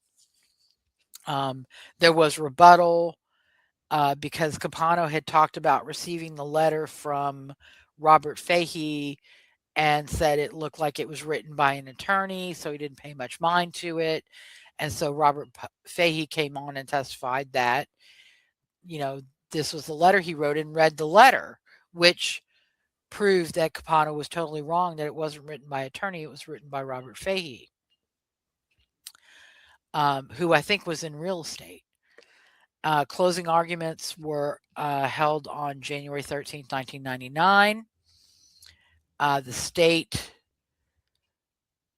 stated, "Ladies and gentlemen, the story is ludicrous. It defies common sense. The defendant thought he would get away with murder. If anybody was going to be given the benefit of the doubt, it was the defendant with his political connections." Right. Capano argued that the case was entirely circumstantial and there was no direct evidence proving Capano's guilt. They argued there was no premeditation and that Annie's death was a tragic accident and Capano's actions were cowardly but not evidence of murder. Jury deliberations began on January 14th, 1999, and concluded on January 17th, 1999. And according to one of the jurors, initially they were kind of evenly split between guilt and innocence. But then during deliberations, I think one of the things that was the cooler and the fact that none of Capano's stories made sense. And I would recommend reading And Never Let Her Go by Anne Rule, the late great Anne Rule, because she has really a lot of trial detail. Capano's stories and testimony, and Well, they said there was no direct evidence. I mean, he said he shot her. I know he claimed it was an accident, but no. He says McIntyre shot her. oh, I'm sorry. Oh, Gerry's McIntyre. Gerry's testimony is direct evidence of disposing of the body. Right. So there is direct evidence, and McIntyre didn't bring the body to Gerry. Tom brought the body to Gerry. Right. So it's strong circumstantial evidence. Finally, on January 17, 1999, the jurors reached a unanimous verdict. They found Tom Capano guilty of first-degree murder. The penalty phase began. The non-statutory aggravators that were put forward by the state included that Annie's family testified about the impact of her murder. She was a positive influence on their lives. She was a best friend to Kathleen. She was an attentive aunt to her nephews. While she was troubled, she had a joie de vivre about her that infected those around her. She loved her family, and she was loved by her family and many friends and will be forever missed. Her family and friends still have a difficult time dealing with her death. For over 2 years, they didn't know what happened to Annie or her body. They learned during the trial that she'd been killed and her body tossed in the ocean. Family members continue to have a difficult time with the disposal of Annie's body and the fact that they will never have the opportunity to properly bury her. Capano was manipulative, controlling, and vindictive. His need for control over those around him was overwhelming. If someone broke away from him or disobeyed him, he lashed out with anger and violence. In addition to taking action on his own, he conspired with others to help him with his schemes and punish that person for disloyalty. In the early 1980s, he conspired to have an ex-lover injured because she rejected him. This woman left town to avoid the harassment from Capano and the people he enlisted to harass her. Capano ran her out of town and conspired to have her harmed because she rejected him. When Capano learned that McIntyre was unwilling to continue lying about the gun, he conspired with another inmate to intimidate her into continuing to lie for him and to not testify truthfully about the gun. Capano didn't want Gerry or Lewis to testify on his behalf at the punishment phase because he would rather they suffer guilt than speak to save his life. Some of this may have come out during. He did an allocution, which we'll talk about in a minute. Capano pressured his mother and his sister to ostracize Gerry and Lewis for their disloyalty to him. Capano killed Annie when she sought to end their relationship, and he involved McIntyre, Gerry, and Lewis in her murder. He had no regard for rules. He violated prison rules numerous times. He conspired with other inmates to beat the prison system. He'd done nothing constructive in prison. He breached rules imposed by the court during the proceedings. The court directly and through counsel set forth the rules it expected Capano to follow, and Capano consistently violated those rules. Capano openly defied authority. Capano showed no remorse. He had not shown remorse for the death of a woman he claimed to love or for the impact of his actions on his long-term mistress, his family, the Faheys, or the friends whose lives have been forever damaged by his actions. Capano's brother-in-law blamed Capano's medications for his inability to show emotion, but the court found that Capano showed a plethora of emotions: anger, defiance, contempt, and concern for some members of his family. What Capano did not show were appropriate emotions: remorse, sadness, guilt, horror at his actions. Capano's mitigation evidence was that he was the father of 4 daughters who needed him. The girls had regular contact with their father. They loved him very much. They supported him, and they wanted him to be in their lives forever. Other members of the family wanted Capano to continue to be a part of their lives. Capano had been a strong presence in his family over the years, providing his mother, siblings, and their children with emotional support, advice, and guidance. They needed him and wanted him to continue to be a part of their lives. Capano led a good life and performed much public service, working as a deputy attorney general, city solicitor, and legal counsel to Governor Castle. Capano was active in his parish and performed work for the Catholic Church. He was on the board of directors and active in the affairs of several parochial schools. He participated in his daughter's lives and activities. He performed charity work. He appeared to be an upstanding member of Delaware's community. However, that good, even model life is tainted by the private life he led, which was private even from his family. A death sentence would also impact Lewis and Gerry. Of most concern is the impact on Gerry, who felt tremendous guilt for having betrayed Capano by telling the truth. Gerry would feel great responsibility and remorse for any death sentence imposed. Capano could help others in prison by teaching them to read or providing legal advice if he was allowed to live, a possibility Capano did not choose to explore during his allocution. Capano gave a 45-minute allocution that frequently broke the rules when he criticized the investigation, evidence, and or prosecutors, including accusing them of harassing his daughters. Capano also discussed his family life background and personal qualities. Capano also described his relationship with Annie, but he never showed any remorse for her death and the part he played, whether it was killing her or just dumping her body in the Atlantic Ocean like it was some trash.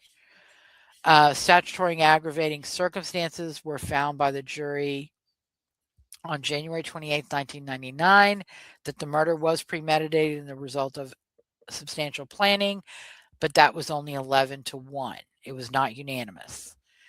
The penalty verdict was also found on January 28, 1999. That was not unanimous, but it was death 10-2. Now, Delaware's system, the jury were advisors. They were not the actual people who, they did not actually pronounce the sentence.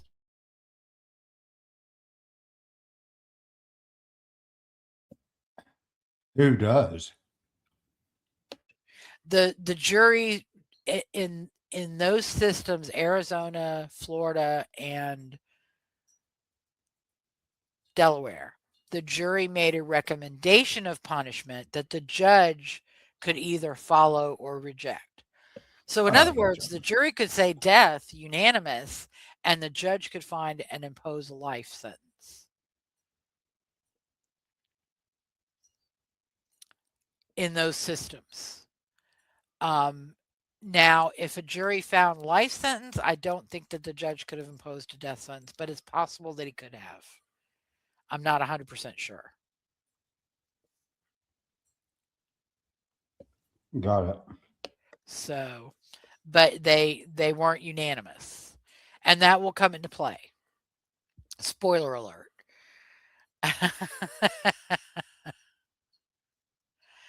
All right, so Capano was officially a sentencing order was issued on March 16th, 1999 by Judge Lee, and the court concludes that the sentence for defendant's commission of the murder of Marie Fahey shall be death by lethal injection. It is so ordered. So now we move on to direct appeal, and hopefully this one won't take us too long, because I know we're getting close to the 2-hour mark. That was in the Supreme Court of the State of Delaware, docket numbers 110 and 149 of the 1999 term. I looked on the Delaware website. It looks like there are some lower trial courts, and then there's like superior court for felonies and large civil cases, and then there's the Supreme Court. There's no intermediate appellate court. Like in Louisiana, we have an intermediate appellate court system with the first, second, third, fourth, and fifth circuits.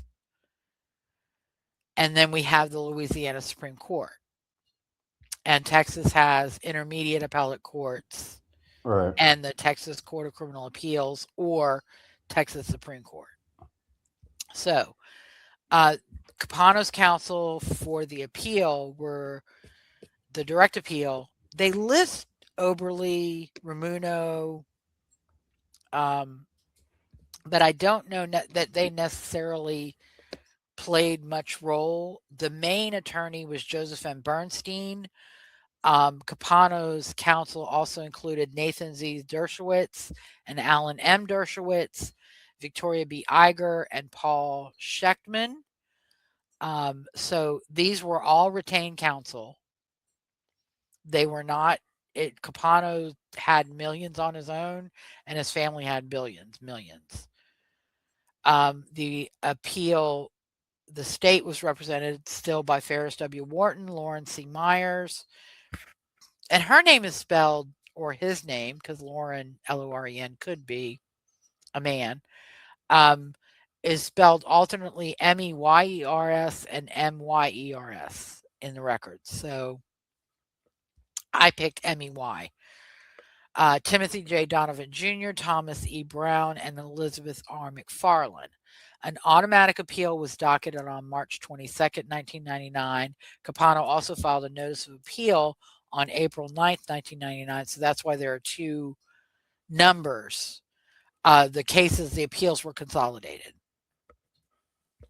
The issues raised by Capano initially were trial court's failure to instruct the jury on the lesser included offenses to the charged offense of murder first degree, the admission of Fahey's hearsay statements to her psychotherapist and friends, the introduction of prejudicial bad act and character evidence and arguments suggesting that Gerry Capano took a lie detector test, improper cross-examination of Capano, and improper remarks to the jury in closing argument, allowing witnesses to express personal opinions that Capano was guilty, the trial court's failure to investigate juror bias or misconduct, and to dismiss a juror for alleged misconduct, Capano's absence from certain office conferences in violation of his Sixth Amendment right to be present at all stages of trial, the trial court's decision not to require the state to turn over to the defense evidence of Gerry Capano's drug use, the trial court improperly limiting Capano's allocution, the trial court's charge on the aggravating circumstance that the murder was premeditated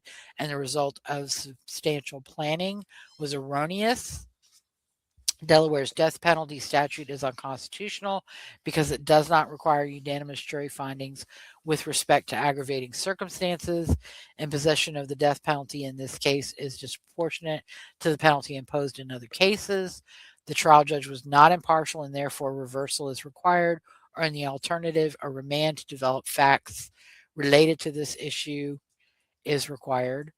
The trial court's inconsistent admission of evidence of marital infidelity to impeach the credibility of witnesses, and the prosecutor's cross-examination of Capano concerning his post-arrest silence. On in April of '99, the two appeals were consolidated. Capano also filed a motion to remand around the same time in April to pursue a motion for new trial based on allegations of bias against Judge Lee. In on May 4th, 1999, the appellate court granted a limited remand, but the Supreme Court retained jurisdiction. The case returned to the trial court to pursue the motion for new trial, which I don't know when that was actually filed. I don't think I ever had. Oh, yeah, I do have it when it was filed. Never mind. So initially, they went back to the trial court, and Capano's attorneys tried to get Judge Lee to recuse himself. They made an informal request via letter on May 7th, citing a May 5th newspaper article that suggested Judge Lee might run for governor of Delaware and referenced national attention he received as the presiding judge in the Capano case.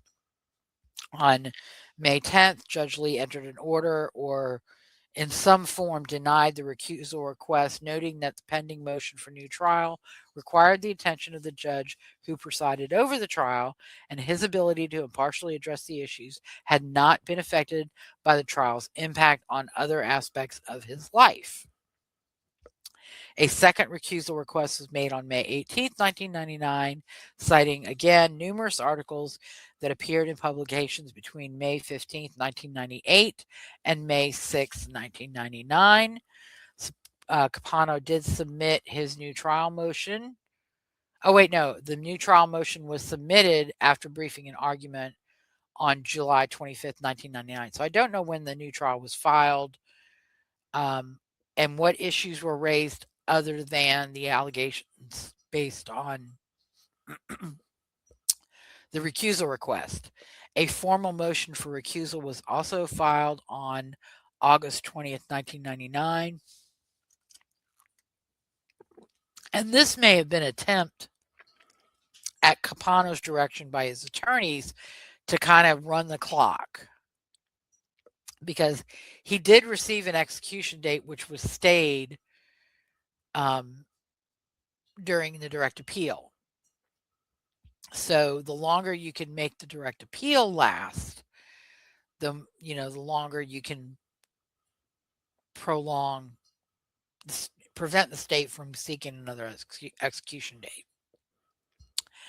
Again, the motion cited Judge Lee's July 9th, 1999 lawsuit against the state of Delaware concerning his pension because he was getting ready to retire, and his possible candidacy for governor, along with newspaper articles quoting Judge Lee, linking his possible candidacy to his role as the trial judge in Capano's case. An order was entered on August 24th, 1999, denying the motion for recusal. A third recusal request was made on August 25th, 1999, because they just don't give up. By letter, again, to Judge Lee, on August 31st, 1999, an order was entered denying that recusal request, stating that he had not engaged in discussion with the Republican Party leaders about the possibility of seeking political office until June, which was well after the trial concluded. He added, "I will fulfill my judicial obligations by ruling on outstanding motions for new trial. It is incumbent upon me as the trial judge to do so." On September 1st, 1999, he entered an order denying the motion for new trial. And on February 28, 2000, Capano filed his appellant's brief. He also filed a motion for limited remand to enlarge the record on appeal on the same date. An order was entered on February 28th as well, directing the state to respond to the motion to remand by May 3rd. On May 3rd, the state filed its answer to the motion to remand, noting that the facts cited by Capano would not warrant disqualification of a trial judge. The state nevertheless concluded that Judge Lee should be given an opportunity to defend himself, given the nature of the charges leveled against him by Capano. Under the circumstances of the case, the state concurred in the application that the case be remanded. Issues were submitted on May 3rd, 2000, after briefing. And on May 17th, 2000, the Supreme Court issued its opinion. It's ordered by a majority of the court as follows. The court declines to grant an immediate limited remand and defers its final decision on the motion pending full briefing on the question of whether any aspect of the factual inquiry requested by the motion will ultimately be warranted. Briefing relating to the subject matter of the motion must be integrated into full briefing on the merits of the appeal and proceed in accordance with the following schedule. No later than 30 days following the date of this order, appellant shall serve and file an opening supplemental brief not to exceed 25 pages, an appendix confined to the issues raised in the motion consistent with this opinion. No later than 75 days following service of appellant supplemental brief and appendix, the state shall serve and file its answering brief not to exceed 165 pages, an appendix on all issues, including those raised in appellant supplemental brief. No later than 45 days following service of the state's answering brief and appendix, appellant shall serve and file a reply brief not to exceed 80 pages and reply appendix on all issues. This briefing schedule may not be substantially extended even with mutual consent of the parties, except by order of the court upon a clear and convincing showing of good cause. Oral arguments shall be scheduled by further order of the court. Judge Hartnett filed a dissent, or Justice Hartnett filed a dissent on the same date. He stated, I therefore believe that there should be a limited remand at this time for the sole purpose of establishing just what was said or done or not said or not done by the trial judge. For example, an inquiry as to the newspaper statements might be, did the judge make the alleged statement? If so, is the statement correctly reported? If so, what was the context surrounding the statement and what did the judge mean by the statement? I agree that the procedure adopted by the majority is a reasonable response to the motion, but in my opinion, the issues raised by the defendant in his motion should be resolved before the court reviews the trial judge's discretionary evidentiary rulings, not after. Oral argument was held on October 24, 2000 on 3 issues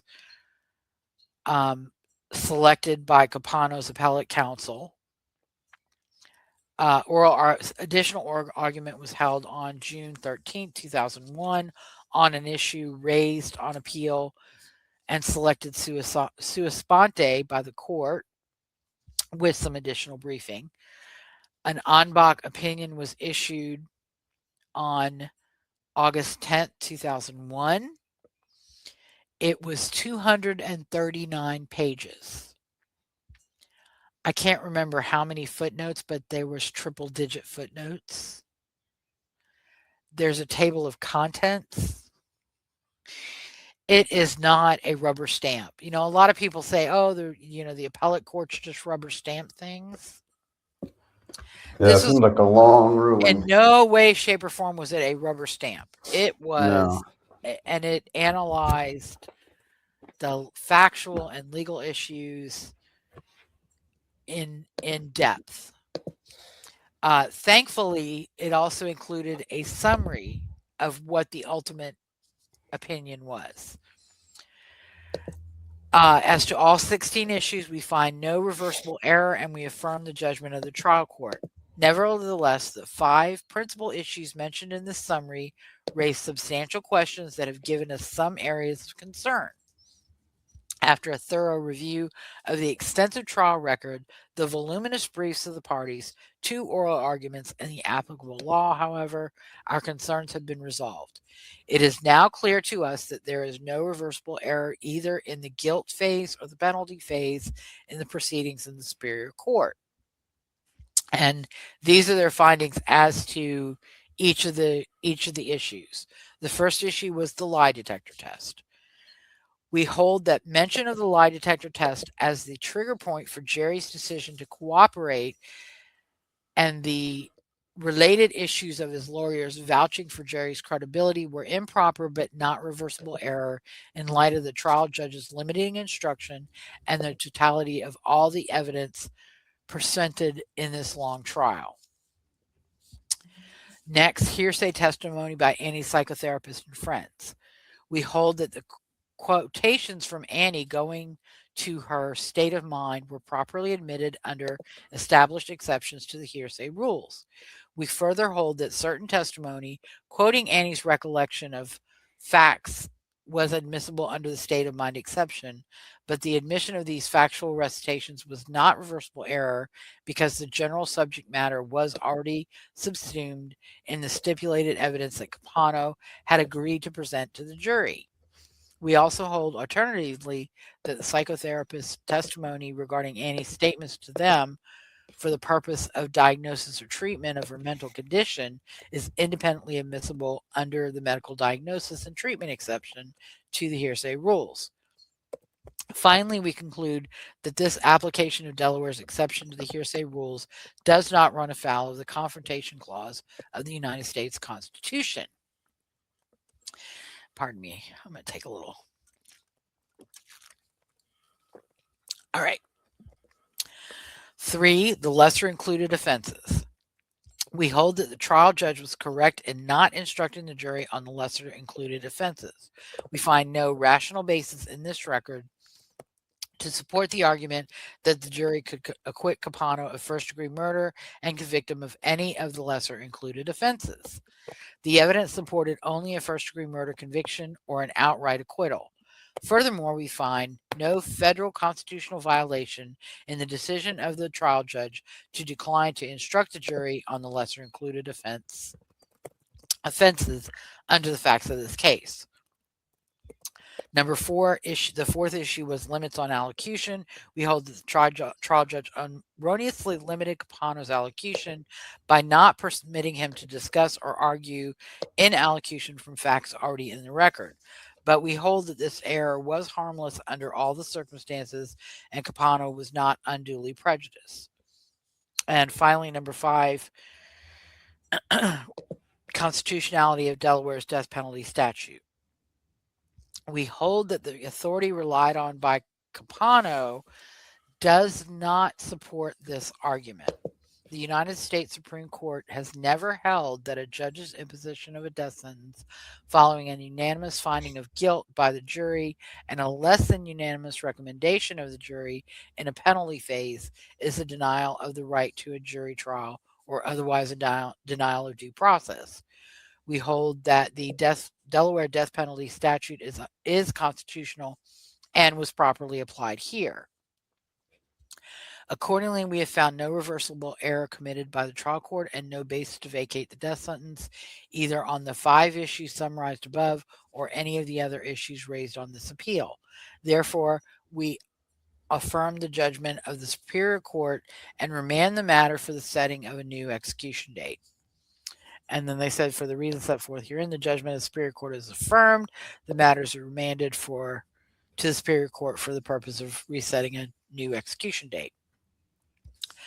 Judge Steele, joined by Chandler, who was a chancellor, and I think because of Capano's legal career, Supreme Court justices may have been recused, and temporary justices were appointed to hear the appeal, because he practiced in the Wilmington, Newcastle County legal community for, decades. Judge Steele wrote, I respectfully would hold, notwithstanding any concurrence in the result and contrary to Part 3B of the majority opinion, that the trial judge properly admitted Lyons' testimony. That was Gerry's attorney. In my view, therefore, the trial judge committed no error whatsoever. He went on to say, I therefore would conclude that the trial judge did not abuse his discretion when he allowed Lyons to testify and when he permitted the state to elicit testimony that Gerry had disclosed additional information when confronted with the probability that he would face a polygraph test, when the trial judge's instruction appropriately limited the jury's consideration of the circumstances under which it was admitted and the purpose for which it was admitted. Then Chancellor Chandler, joined by Justice Steele, also wrote a concurrence, and he said, for the reasons I briefly set forth below, as well as those raised in Justice Steele's concurrence, with which I fully agree, and in which I also join, I do not agree with the majority's determination that the trial court erred when it admitted Lyons' testimony about the lie detector test and limited the scope of Capano's allocution. In my opinion, it is not necessarily problematic for a lawyer to testify as a fact witness in the manner that occurred here. In this day and age, I think it highly unlikely that jurors would accord greater weight to a lawyer's testimony than to anyone else's, and certainly nothing in this bizarre case where a lawyer was on trial for murder would lead a juror to think that lawyers are trusted professionals to whom deference is owed. In any event, even if it was error to admit Lyons' testimony, I agree that it was harmless error. As to Capano's allocution, Chancellor Chandler said the majority has decided that the trial court committed error in restricting Capano's right of allocution. While I agree that any error in this context would have been harmless, I am forced to concur separately because I conclude that there was no error at trial. To the extent the majority concludes that Shelton requires that Capano should have been allowed to present again a factual theory which the jury had rejected as evidenced by its conviction, it is my opinion that Shelton itself is an error and should be overruled. Therefore, on the allocution issue, I respectfully concur in the result, but I do not join in that aspect of the opinion, finding that the trial court's limitations on allocution constituted error. Excuse me. Capano filed a petition for writ of certiorari. His conviction sentence were affirmed. He filed a petition and appendix with the U.S. Supreme Court on November 8, 2001. On November 15, 2001, the Supreme Court of Delaware issued an order accepting a stipulation of disbarment of Capano. Another order was issued on January 2nd, 2002 by the U.S. Third Circuit Court of Appeal in docket number 01-8047, disbarring Capano from the Third Circuit effective November 15, 2001. The state of Delaware filed a respondent's brief in opposition on February 5th, 2002 in the U.S. Supreme Court. Capano filed a reply brief on May 18th, 2002. On June 24th, 2002, the U.S. Supreme Court decided Ring versus Arizona and held that Walton and Apprendi are irreconcilable. This court's Sixth Amendment jurisprudence cannot be home to both. Accordingly, Walton is overruled to the extent that it allows a sentencing judge sitting without a jury to find an aggravating circumstance necessary for imposition of the death penalty. Because Arizona's enumerated aggravating factors operate as the functional equivalent of an element of a greater offense, under Apprendi, the Sixth Amendment requires that they be found by a jury. Conference was held by the U.S. Supreme Court on Capano's case on June 27th, 2002. And on June 28th, 2002, even in light of Apprendi of Ring, his petition for certiorari was denied without opinion. So his conviction and sentence became final on June 28, 2002, when his writ was denied. And Ring versus Arizona became final on July 24, 2002, when the mandate was issued in that case. So that is part one. Any questions, thoughts? Kyle? Kyle? Oh my goodness, he must have gotten disconnected or had to leave. All right, well, bye, Kyle. Sorry. Thank you. Talk to you later. All right.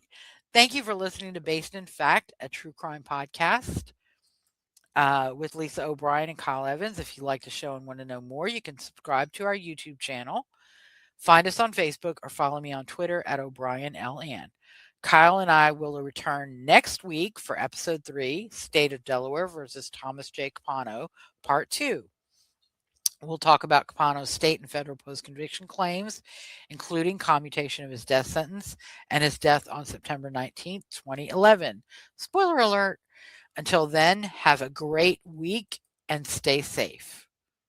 Good night.